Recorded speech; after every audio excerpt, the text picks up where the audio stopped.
Jangan asal ngomong juga, pakai data. Ada nggak datanya? Baru ngomong. Jangan asal nuduh. Tidak elok itu, asal nuduh itu. Saya kampungan itu. Saya nolak TPL itu sebenarnya sejak saya lihat sendiri waktu saya memperindak. Waktu saya pergi ke Toba, ke gereja HKBP di PR aja. Saya lewat TPL, saya lihat ada demo. Nah, terus pembantu saya bilang, ini demo mengenai Indorayon. Apa itu Indorayon? Nah, mereka bilang itu bubur untuk bikin kertas. Nah, mereka beli kayu dari rakyat. Jadi rakyat tuh yang motongin aja hutan situ. Terus saya minta mobilnya berhenti. Mereka bilang, jangan Pak, ini mereka rusuh. Enggak, berhenti. Saya turun, saya tanya sama rakyat itu. Apa yang terjadi? Ini merusak lingkungan Pak. Air ke Danau Toba juga. Terus kemudian bau juga. Kemudian potongan kayu juga dan sebagainya. Jadi Anda bayangin tahun 2001 saja, 2001 saja, rakyat itu sudah paham mengenai lingkungan. Nah, waktu zamannya Gus Dur, itu saya usulkan langsung setelah pulang dari situ. Jadi kita suspend aja, kita tutup aja. Waktu itu banyaklah rame bahwa ekonomi juga tidak baik, sehingga waktu itu sempat, kalau saya nggak keliru, itu ditutup sementara. Tapi perjalanan waktu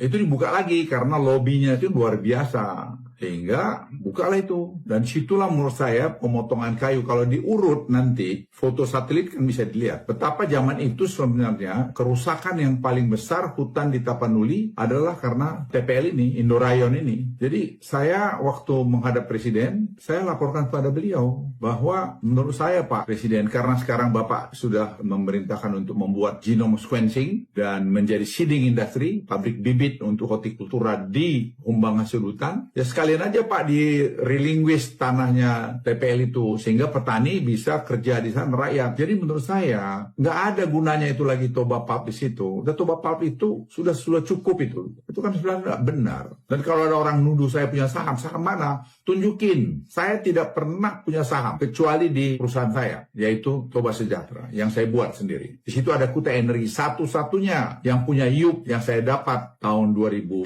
atau 2004, IUP batubara di Kutai Kertanegara. Yaitu itulah sampai hari ini milik saya. Saya tidak punya IUP nikel, saya tidak punya saham di Morowali yang dituduh-tuduhkan oleh yang tidak jelas-jelas itu. Saya punya saham katanya di sana, tidak punya. Tunjukin, bawa kemari. Saya maaf agak jengkel ini karena menurut saya udah menyangkut dignity, menyangkut harga diri. Saya nggak ada. Saya nggak pernah mau memiliki saham-saham IUP nikel yang semua di bawah kekuasaan saya waktu saya jadi Menko Marves. Saya nggak mau.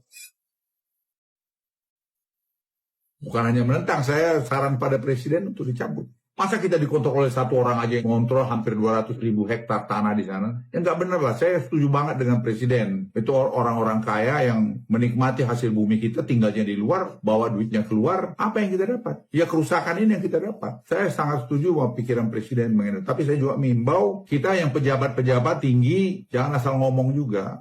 Pakai data. Ada nggak datanya? Baru ngomong. Jangan asal nuduh. Tidak elok itu, asal nuduh itu. Saya kampungan itu.